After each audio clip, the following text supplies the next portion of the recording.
I'll never forget watching a mediocre team defeat an undefeated team. This average team faced opponents who seemed to have every advantage: more talent, bigger players, and an intimidating reputation. Everyone expected them to lose. But this average team knew they couldn't win by trying to play the undefeated team's game. They realized that victory wouldn't come from matching their opponent's strengths.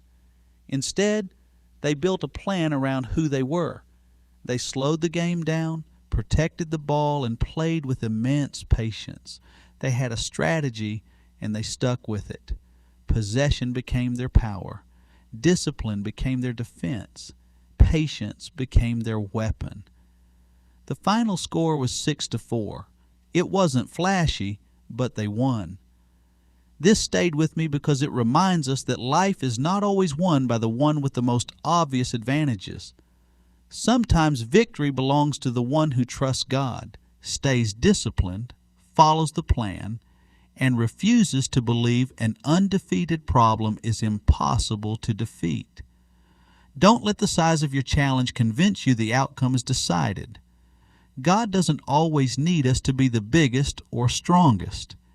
He needs us to trust Him, listen for wisdom, and be faithful with the strategy He gives. You may not be able to win the way everyone else does, but with God's help you can still win. Ask God for wisdom. Ask Him for strategy. Ask Him to show you what you can do with what you already have. Just because the odds are against you doesn't mean God is against you. For more on discovering God's strategy for your life, visit josephsthoughts.com.